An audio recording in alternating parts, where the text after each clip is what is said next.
Loc'd N Love, episode number 10, baby. Double digits. It's your boy June from Harlem, of course. Once again. To that. Very much so. Welcome back, everybody. This is your girl, Krystal. Y'all know where I'm from. Yeah, we do. We really do. I'm going to start here before we go any further. I'm getting tired of people disrespecting one of my people. What? That goes by the name of Bow Wow. What? Yeah, I'm getting sick of people disrespect. Put some respect on Shad Moore's thing. Where did this come from? Where did this come from? I had a conversation when I was down in Florida about, I think they had gave Bow Wow the beat for John. The Lil Wayne song. Okay. But they was asking like what Lil Bow Wow would have did with it. He would have murdered it. I guess. Or unalived it. I'm sorry. Unalived it. Make sure. Can't take that off. It's already gone. How was your weekend? My weekend actually was very quiet and relaxing. I didn't do nothing. You were gone. And I had an appointment in Charleston. Yeah. And that was it. Man, so went on down to Florida. Didn't know that Jacksonville, Florida, is divided into quadrants. You got your Northside, your South, whatever. But the common thing that people said is don't go on the North side. Oh, don't go north? They said don't go on the North side. I'm like, well, what's so wrong with the North side? So you went on the North side. You went on the North side. You just hard-headed. You do whatever you want to. Because why did you go? What did you see? Well, I was looking for something. Is that... Duval County once you get to a certain part out there. But okay. Yeah. Mm-hmm. So I'm riding because I'm hungry. It's like 2 a.m. Yeah. You got my daughter with you? Why are we even... Okay, go ahead. Why is that important? I mean, I made it back safely, so go ahead, carry on. So we go to Checkers. First I had to use the bathroom. Cause he's like, dang, Daddy, you gotta pee again? I'm like, yeah. I drunk a lot. It was hot in Florida. It was like 98 degrees. Mm. To come back here Monday and it was like, what, 60? 67? Oh, where did that come from? I don't know. Okay, but go ahead. So I'm trying to go in the gas station to use the bathroom. Man, stop me before I even get out of the car. Hey, I fixed the headlight for you. I'm like, that was 2 o'clock in the morning. Why are you trying to solicit fixing my headlight? At that point, that would have been my cue to leave. Man, so you look across the street. The south side. You look across the street and it's a club over there. But literally, if you look dead across the street, unalived, I'm sorry. It's an alley, and you can see, like, the stuff you see on TV, the people moving, the crackheads and all that. Man, but when I tell you Checkers had my food like that, to say that I had special ordered food, man. Yeah, my baby. Oh, you still on that? Are you kidding? And I told you when I got off that phone. Okay, all right. You stayed, that was where your hotel was at? No, my hotel was downtown. But that wasn't really. They had a free jazz festival. I can't. You are supervisor. Because you be roaming. Yeah. Roaming. Okay, they had a jazz festival. They had a free jazz festival. You went to the jazz festival? I stayed too far. I didn't even book my hotels properly because I was like all over places I had never heard of. Yeah, that's right. Yeah. But Janelle Monáe was there Saturday night. Free concert. And the Roots was there Sunday. In the city. Yeah, Jacksonville, Florida. Free Memorial Day every year, man. Okay, well, I'm glad you enjoyed your weekend. Mine was very relaxing. I went to the graduation down there. That season has officially kicked off. Yes. 600 students. 600 students. High school. In that class. Speaking of graduation, I just seen something that said class of 2025 made history because they're the largest class that's graduated in history. From what? No, like globally. Oh. Class of 2025 is the largest globally class to graduate. It is a big deal because I got a baby graduating this year. So excited. That time has come, but 600 kids though. Whew. And they had a graduation 8 o'clock at night. They did have it at night. What time did y'all get out of there? I left after they called their name. It wasn't really a need for me to stay because I didn't know it. Well, wow. Yeah. It was a lot. I had traffic. 600 kids. That's like 1,800 people. That's kind of disrespectful, though. What? Getting up to leave in the middle of the graduation. Krystal. Really? People trying to hear their baby name and you ruffling through the chairs and carrying on. That's what you got out of that. So when they call your baby name, you going to stay or you going to leave? I got more people that I know in this class, though. Listen, this isn't. I got W. I got A's. I don't know nobody with a Z, but A to W was at least. That's That's gonna be a nice little. Yeah. Okay. Yeah. Yeah. So this week right here, we do not have a local shout out. What? Yeah. I told people to put it in the comments, but nobody did it. So no local shout out? No local shout out, but we do have email. Oh, so we're fan mail. Fan mail. Yeah. I didn't know nothing about this, y'all, so this is my first time. Fan mail. Our first fan mail letter is coming from Harlem's Globe 84. What's good, Big Dame? I've been checking your show and I love it, B. I heard you was in the city earlier. Oh, you sitting there lying. Oh, you had me.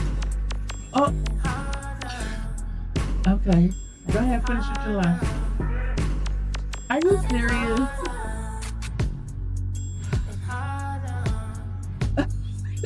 You can't even finish because you do it. Carry on. Let's introduce our special guest because you're telling the story. I got to feed this time. Hold on. Why you ain't get at me, son? Kyle, man. All that. Can you stop okay. This?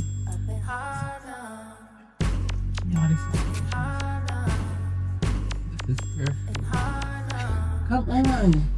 I can't do this. So it was a lie? All that was a lie? And your producer there entertained too.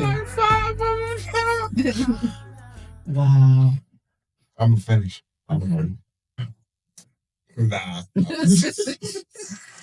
Come on and introduce our special guest so we can. So again,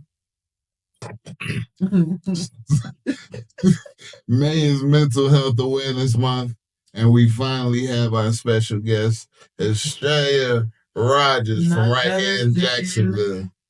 Estella Rogers. Hey man, you been supposed to hit that bit, bro.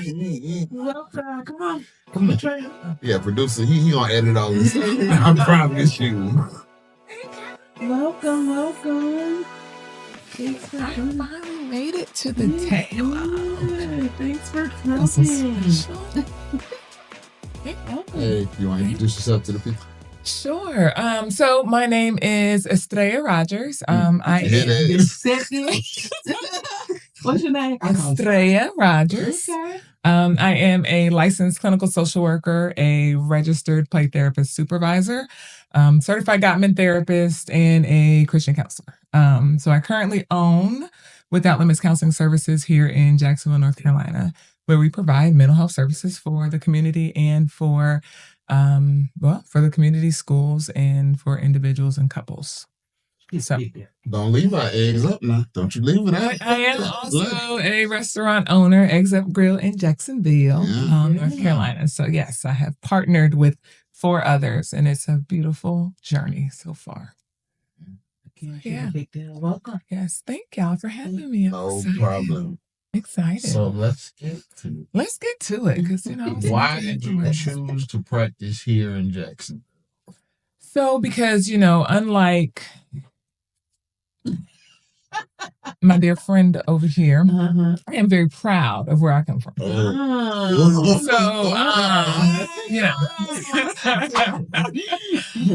So I am from Jacksonville, born and raised, and so one of the things for me was that it was just really important that I was here and I provided what we needed mental health wise for our community.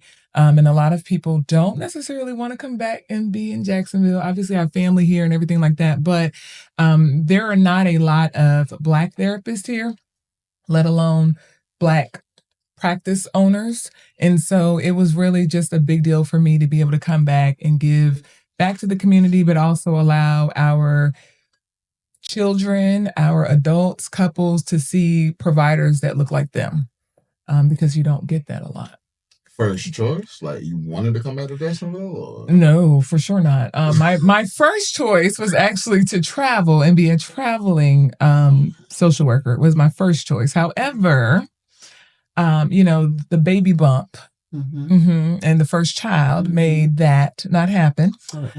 Slowed it down just a little bit, and then family and just wanting to raise my family here. And of course, the love of my life had something to do with that as well. So we just decided that we were going to stay here, raise our family, and then everything else. Traveling cross your mind. She talking about Butch. Say that man name. I have my love of my life, Sammy Lee Rogers III, is the love of my life. Oh, Butchie. Yes. So, traveling still crosses my mind every once in a while. So, I do go to California every once in a while for the 2 weeks to a month. Get some of that money. It is different. It's different because when we go, we work 12-hour shifts. 5 days a week, and we are working around the clock. Whether it's and everybody's in different sections. So either you're doing like case management or therapy, but we are covering for other individuals that are on strike. And so we just kind of fill in until they figure out, what they're going to do on the business side of things. But we just make sure that the clients are still covered. So it is actually a lot of work. It's a lot of work. It's a lot of work. So. Do you feel like children should rely on their parents when dealing with tough times or seek outside help? So honestly, I do believe that parents should be their first person that a kid should be able to rely on when it comes to things that they need to talk about. The question is, can a parent actually be relied on to talk to and to provide your child with what they need in return, right? And so if the parent can have conversations with their child, then absolutely that should be the first space that they go to. But if the child can't talk to their parents, then the hope is that there are outside resources that have been identified. So, and I think that's important. So as parents, you should have people in your kid's life that you can say, this is my village, or these are the people that you go to talk to when you're in trouble. So that your kid has somebody. And so you kind of like make sure that you help them though identify those people, because sometimes you'll be like, oh, go talk to the school counselor if you need something. Well, what if your kid isn't comfortable talking to the school counselor, right? So you have to actually sit down with your child and say, if you can't come and talk to me about this or about whatever situations, who can you go and talk to? Find out from them who they feel comfortable talking to. And then at least that when they have issues, they're going to someone that you actually trust and not just anybody, because it does matter. But again, as parents, are you actually approachable? Can your child come and talk to you about the hard things? Mm-hmm. And we have to do a better job of making that space. Yeah. I'll tell you, I did we called it a blue talk at the middle school. So basically it was kind of like a red table, but it was a blue table. And they called in all of the 8th graders. So I did like about 4 classes, myself and 2 other community individuals. And every class, the kids raised their hand. And I'm going to say about 75% of them said they couldn't talk to their parents. And they felt like their parents didn't understand them. And they weren't approachable. As a parent, how do you make that space like available? I guess my question is like, how do you let them know that it's okay? Yeah. So I think 2 things. So one, I'll use me as a personal example. So one thing that me and my youngest son do is like he'll say, "Mom, I need my therapy mom." Right. So he just kind of came up with a name for it. But when he says therapy mom, then I know that, not to say that my mom hat goes off, but this means that I need to sit down and I need to listen. And I can't answer him with, judgment in that moment. Like, I actually need to listen and understand, because we seem to forget that we were all teenagers at one time. And the things that we did and the things that we dealt with, like, most of us didn't go to our parents. I know I didn't. Right. And had I had a mom that I could go and talk to, then all the stuff that I actually went through, I probably wouldn't have went through. So you can actually say to them, hey, when you want to talk to me, about certain things or clearly, then I need you to kind of just say, hey, I need my, I don't know, cool dad or whatever, you know what I'm saying? Whatever you want to call it, my approachable dad. Right. But you can do that. And then, like I said, the other thing is just remember, who do you want your child to be taught by? Like, so if your kid comes to you and say, hey, dad, like, I smoked something the other day. Are you going to answer him and be like, you did what? Like, you about to be grounded up? Or are you going to say, okay, let's talk about that. Like, tell me what you did, where you did it, who you did it with, how did you feel, what did you smoke, what did you do? Let's have this conversation. Because guess what? It already happened. So are we going to talk about it and I'm going to teach you what you don't need to do? Or I'm going to ground you, and then now you don't want to tell me nothing. You ain't going to come talk to me about nothing. Who should approach who? I think it should be both. Right? So if you notice something is going on with your kid, and not even if you notice it, one of the questions that came out of the workshop, so I also did a workshop with parents, and one of the questions that came out was, what's the biggest challenge your child is facing right now? And the parents that were in the class, they were like, first they were saying things and they were like, I don't really know. So they went home and asked, and I did the same. I actually went home and asked mine. And the answer that I gave myself, that I thought, was not the answer. So as parents, we actually need to approach our kids and say, what are you actually dealing with? Like, what are your friends like? What's going on with your friends? Ask them the question. So then now they know, oh, okay, I can come and talk to you about what such and such did, or the fact that I'm dealing with social media issues, or, peer pressure, or whatever it is. Like, I can come and I can talk to you because you made it okay. So we got to be approachable. Okay. So what are some signs that aren't as obvious when it comes to people around you that you need to watch out for?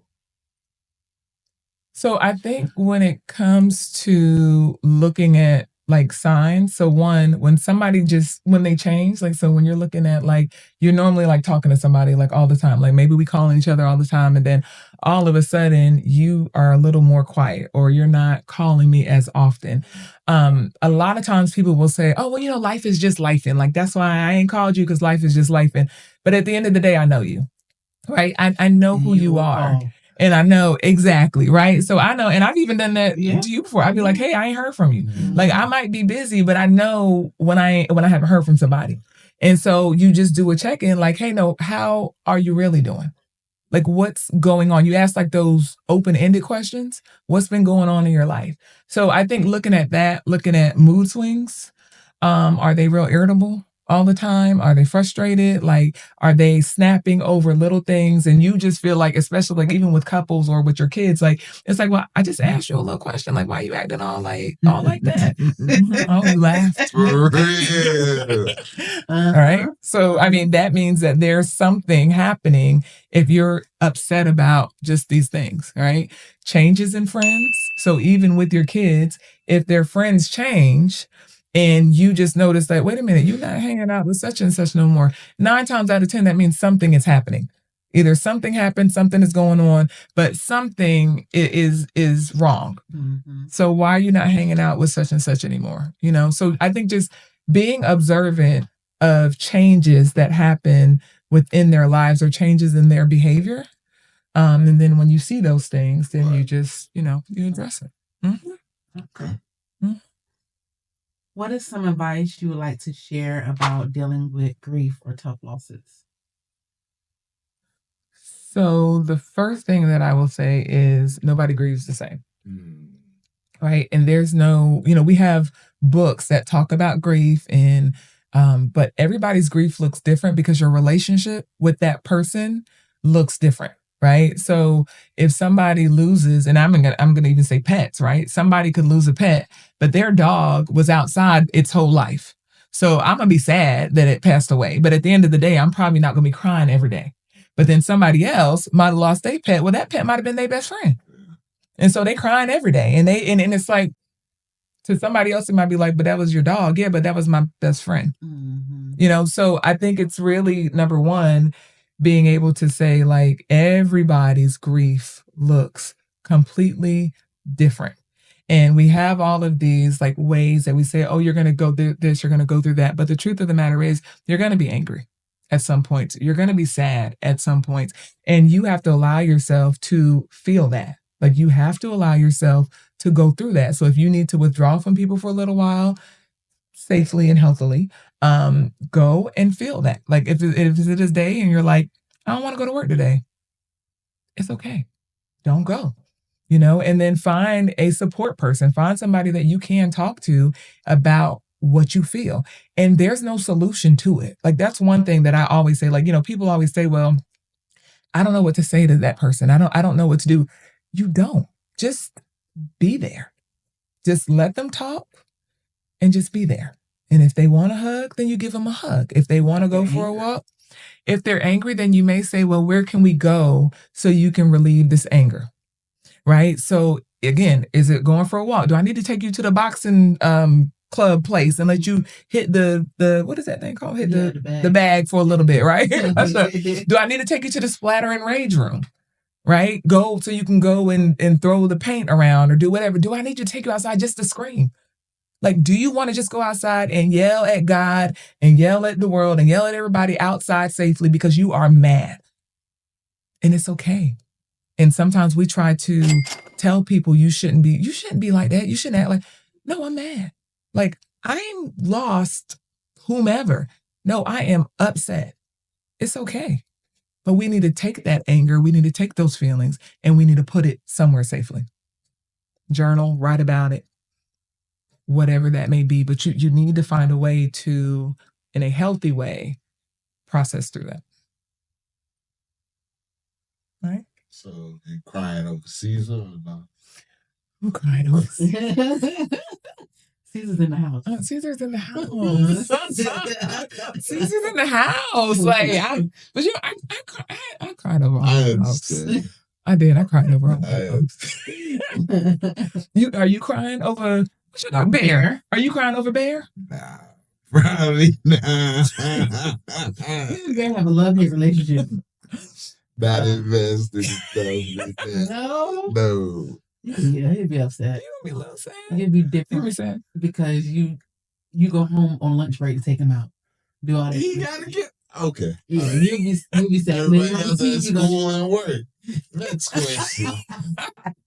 How has the overall climate changed for mental health in the last 20 years? Well, number one, to be honest, this wouldn't be happening, right? Before, and we know back in the day, it was what happens in this house stays in this house. Like, you're not talking to anyone about what's happening in this house. Kids that with ADHD or, whatever behavior disorders you may have. No, that kid was just bad. Yeah. Right? Like, that kid, he just didn't listen, And so before, and we didn't know any better. Honestly, we didn't know any better. Now, the trouble now is actually people talk about it too much, and the wrong people are labeling. I mean, everybody's a narcissist. Everybody has ADHD. Everybody is neurodivergent. Like, it's like let's pull it back just a little bit and make sure that we're actually diagnosing people appropriately, right? So I just think that through the years, and then also for the Black community, for sure, like, I mean, it is completely different. Like, one, we actually have options. So a lot of people don't know, like, you can go to therapy virtually within your state. So even if you don't have a therapist that you feel represents you or looks like you in your city, like, you have the whole state. So you can go find anybody because my therapist is all the way in Charlotte. I see her every 2 weeks. I'm a therapist with a therapist. Let me be clear. But I see her every Monday at 2:00 every 2 weeks. Okay? But she's in Charlotte. Right? And so being able to have options, again, we now have male therapists that are Black. There's male support groups like online. And for men to come into therapy and like really have conversations and be open with their therapist, like that is huge, because that was not happening before at all. And choose a therapist. How do you choose a therapist? So I think for number one, for people to understand that your therapy journey is your journey. So when you even find someone and you meet them and you say, nah, this isn't a person for me, you're not going to hurt their feelings. You say, I'm sorry, you're not exactly what I'm looking for. Do you mind helping me find somebody else? So that's number one. Two, depending on what the issue that you're having, when you look for therapists, and you can go to, it's called www.psychologytoday.com. So if you go there, you can actually filter like the issue. So you can say couples, individual, it could be sex, it could be drugs. Whatever your issues are, anxiety, depression, and you're going to click it, and it's going to show you every therapist in the state that specializes in that. So you do want to make sure that you look for the topic, you look for insurance. Some people will take your insurance, some don't. Race, if it matters to you, gender, if it matters. Some people want a Black therapist. Some people want a white therapist. Some people want a male. Some people want a female. Old, young, it doesn't matter, because then we pop up. And then you can read our bios. And as you're reading the bio, then you're able, it's like something just speaks to you, and then you're able to say, you know what, I'm going to put it down to like 2 or 3. And then you put it down to 2 or 3. What I did was I emailed all 3 of them. And the first person that got back to me, I met with her and I was like, yeah, I like her. What was that website again? www.psychologytoday.com. And it will give you every therapist in the state. That's pretty cool. That's good. Is it me? Huh? It's me? Yeah. Okay. Is there a connection between religion and mental health? I would say so.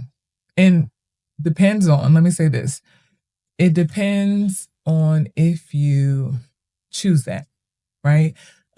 So for some people who don't want to mix the two, then you really would just be going straight towards what we call evidence-based therapies, right? And so you wouldn't put it in that. But for people that do have faith or believe in God, or so when you're talking about religion, that could be different religions, but for me, it's right. Christianity. So if you believe in God, then I will have people that will come and they will say, I want Christian counseling. And so we actually can take the Bible and actually put the Bible with what we've learned in school. And it's so interesting when you read the Bible, it literally lines with most of the things that we teach, right? So I think it's James, I think it's 1:19, but it's like, be quick to listen, slow to anger, quick to wrath. Yeah, I think that's what it is. But what we teach is stop, breathe, listen, feel, respond. It's the same thing. Same thing. Say it one more time, stuff. Just say it one more time. But it's the same No, for real. Let's say it one more time. It is. It's stop, listen. What I say? Stop, listen, feel, respond. Yeah. Yes. But that's what we do, right? Mm-hmm. That's what we teach. When we do affirmations, you can actually say, what does the Bible say about me? Because that's the truth. So if I say affirmations, when I go into my office, if you ever come into my office, I have 4 pages on my wall, and I have 2 pages of I ams. And I read those in the morning, because what does God say about me? And those are my affirmations. So I am this. I am beautifully made. I am made in his image. And because that's my truth. So with faith, if my faith is my truth, then I can take the Bible and I can stand on that, and I can actually use that, though, also in therapy. So you have some people that want to intertwine Christian counseling. They intertwine it in their marriage counseling.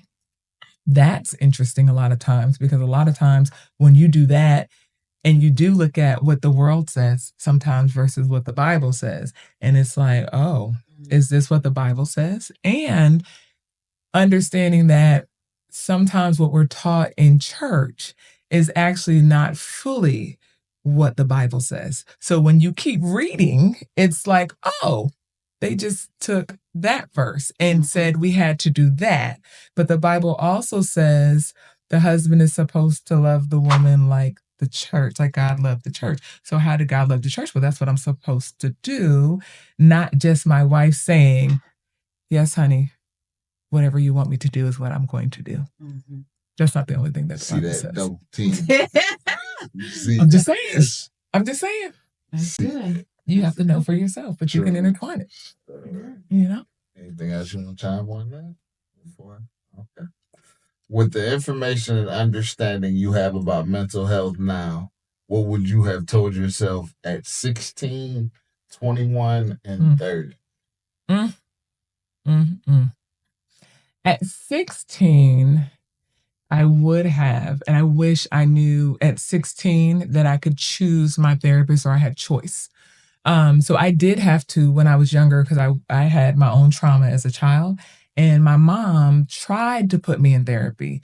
And I went and it was, I'll never forget, it was this older white lady. She had like this, I remember clear as day. She had this long blue jean skirt. And we just sat there and I was just like, this woman ain't gonna get me. I mean, she was like 60 something years old. Like, I mean, I literally, and I left out of there and I was like, I'm good. And my mom, not knowing any better, was like, okay. And that was that. So I never got help then. So at 16, I wish I would have known that I could say that I have power to choose. So I wish I had known that. At 21, I was in college, getting out of college. But I do wish at that time I had known that therapy again was an option. Because when I did it as a teenager, my mom took me. But when I was 21 as an adult, I also didn't realize that so many things had still affected me. And I didn't know how to even look for a therapist. And at that time, I actually was a social worker. But how am I as a social worker going to actually need a therapist? Because it still wasn't cool then. That was 20 years ago. Mm-hmm. So I still could figure it out on my own. I was strong. I was independent. I knew all the things. I was in church. So if I'm doing what God says, then I got to be okay. All I got to do is pray and everything's going to work out. But I didn't know. What's the last age? 30. Oh, 30. I feel like life changed at 30. I feel like I might have been in therapy at 30. No, at 30, I think you know what? At 30, I would have said, take it seriously. I would have said, take it seriously at 30 and really start working on the changes of who you want to be and really figuring that out. Because at 30, for me, I had lost a lot of sense of self because that was when I'm now parent, I'm wife. So we going all the football practices, we doing everything but what I needed to do for me. So at 30, I definitely would advise myself to start finding who I was and make myself a priority and not lose sight of me and my marriage. So that would have been my advice to myself because kids at that time in my life were definitely the priority. And they came before everything. Mm-hmm. Which we all do, huh? True story. We do. So I got one more. What's my last question? One more. How can you tell when a couple is truly working toward healing their marriage versus just learning how to coexist and dysfunction more peaceful? Ooh. Yeah. Good question. Ooh, that was good. Okay. So one you see change. Okay. Right? And it's not surface change, right? It's, I really understand you. I know you, and I'm changing for myself so we can be better people, right? So when we talk about healing, I'm healing myself first. So if you tell me that I'm not a good communicator, then that means that I need to go back and really look and say, okay, well, can I actually communicate well? What are the issues that I have in communication? Then I'm going to work on me, myself. And so then what happens is we're in a conversation and you like, wait a minute, we didn't argue? Like we didn't fuss? And then now, because I noticed that you're actually making the changes on your own, I'm going to start trusting you. And because I trust you, I can be more vulnerable. And now we can actually connect because this is real to you. This is serious. But surface level is when I'm just going to do it because you're telling me to do it. And what happens is that's conditional. So that means as long as you're doing what you're supposed to do, I'm going to do what I'm going to do. But then the next time we get into an argument and you went back to your old ways, I'm going to go back to mine. So now the truth is, we really didn't heal. Really? Right. I didn't say nothing. You turn, look at the camera like. I'm just saying. Okay. But we all do it. We all do it. Yeah. You know, and healing is doing the hard work. Like that's just really getting into like the nitty gritty. I say like doing surgery. Like what are our issues? And you got to be so vulnerable. And it's hard to be vulnerable because it's hard for somebody to tell you about yourself. And I've been there where my husband had to tell me about myself. And I was like, me? Like, perfect scar? Me? Like, yeah.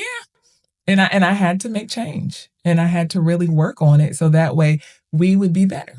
So I would say that's how you know the difference, because it's if that person changes on their own to be better, then the change will stay consistent and it won't be based on condition. Yeah. If I change surface level and I'm just doing it just because you said, then it's based off of condition. Right on. Right on, sister. Okay. Carry on. Carry on. Do you have anything else that you want to share about mental health? No, I just, you know what, just take care of your mental health. You know, I just really, we are in a world of everybody's moving, everybody's going. You know, it's that time of, again, let's get that money, let's do this, let's, you know, we doing all these 15,000 things and diversifying income, but you got to take care of you first. So make sure that you have your moments, your time, whatever that looks like for you. For me, I'll tell you, I go 3 times a week. In the morning, I go by the river, like what is it, downtown, the water. Mm-hmm. So if you ever driving like 7 o'clock in the morning, 8 o'clock, and you see me, I be praying on the dock. Me and George, it's an alligator that swims through there. But that's where I go, and I read my Bible and all the things, but I do it on the dock 3 days a week in the morning. That's my time. So you just got to figure out what works for you. Take care of your mental health. So are you all right. Are you still accepting clients, or are you? We are. I say we because my group practice is. I am accepting clients, but I am working more with couples now. And so right now I'm accepting more couples than anything. But my therapists are accepting children, individuals. We're accepting. If somebody would like to reach out to you, how would they go about doing so? They can go to www.withoutlimitscounseling.com, or they can call 910-218-0006. And we do service couples in Florida, Virginia, and North Carolina. I see you posted that you practice in Florida now. Florida too? Yes, yeah. See? And I'm also a coach. So because I coach, I can do coaching in any state. But as far as therapy goes, I'm licensed in those 3 states. Okay. Yeah. Yep. Now we have reached my favorite portion of the show. Thank you, Star. You're welcome. I was gonna get to that. Okay. I'm just thinking. Yeah, you are. That's some good information. True. And there's somebody out there that's gonna need her. Yeah. So let's get to your favorite part of the show, top 5. Top 5. Star. Top 5. Athlete. Let's talk about that track career that you had. Top 5. So I ran at East Carolina University, and it was cut short because I was being fast. Not on the track, off the track. Mm-hmm. Yeah, got pregnant. Okay. Got pregnant, you know. But I did have a track scholarship at ECU. I did run 4 years. And it was amazing. I was a hurdler and a triple jumper and then jack of all trades. So if they needed me to run a 200, I was doing a 200. If it was a 400, it was a 400. You still running? Absolutely not. I do walk. So this top 5 is going to be female athletes. You want to go first or you want me? I'll go first. All right. All right. So my number 1 is a local great. So it is Jackie Humphrey. She was actually a 100-meter hurdler, and she went to the Olympics. She did not place, but she went to the Olympics, and she is in the Hall of Fame here at in Country Club in Jacksonville. But Jackie Humphrey, to me, showed that regardless of where we come from, we can be there, and so to me, she was my number one. My number two was Lisa Leslie. Because actually I met her. She was so nice. But I just love Lisa Leslie, basketball anyway. So that was my thing.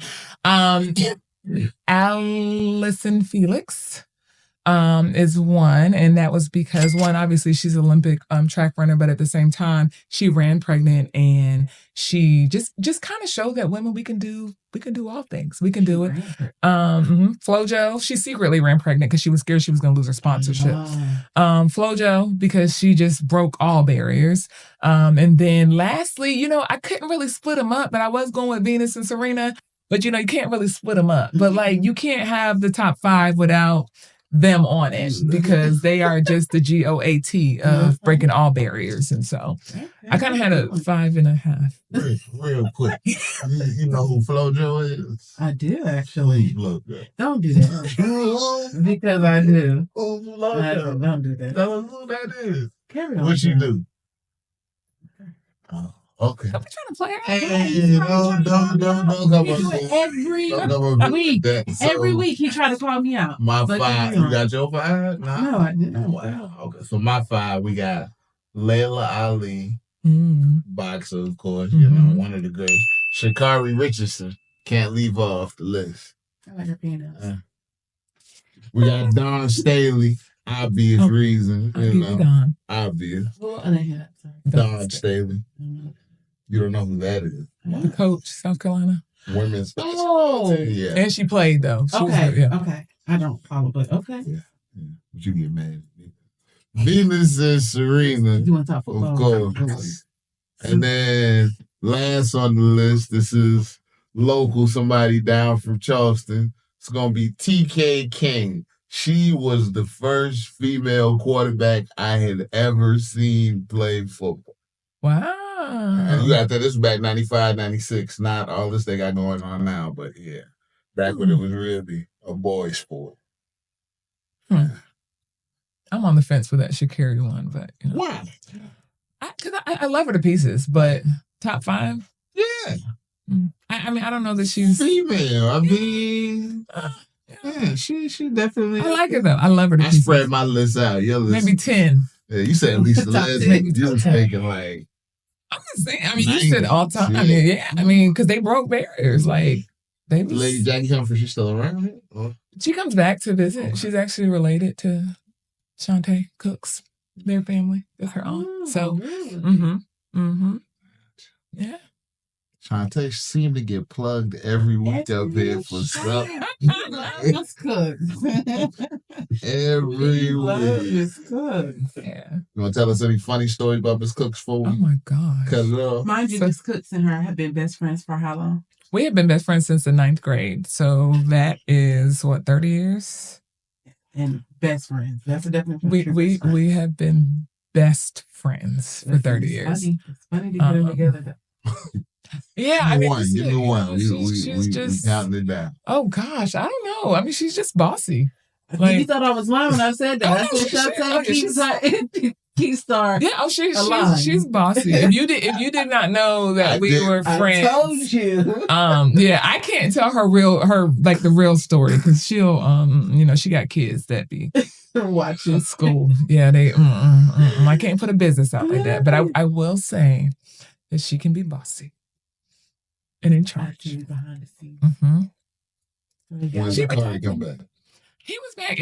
He came back and then he just left again. So he's, I'm in that place of, yeah, he got an apartment and, so we in that place of him just kind of feeling as being an adult. He about to be 20 this week. You got him on Life 360? May 31st. Do you have him on Life 360? Absolutely. He's 20 years old, so. Mm-hmm. He'll be 20 on May 31st. But at what point? Because it's for safety. It's not for me to know where he's at. I don't really care where he's at. But so if he get out of that quadrant, are you calling? No.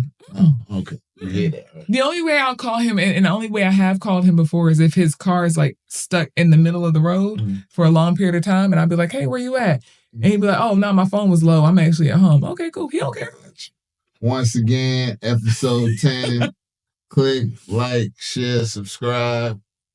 Locked in love. Locked in love. Locked Thank in y'all for love. having Miss Star.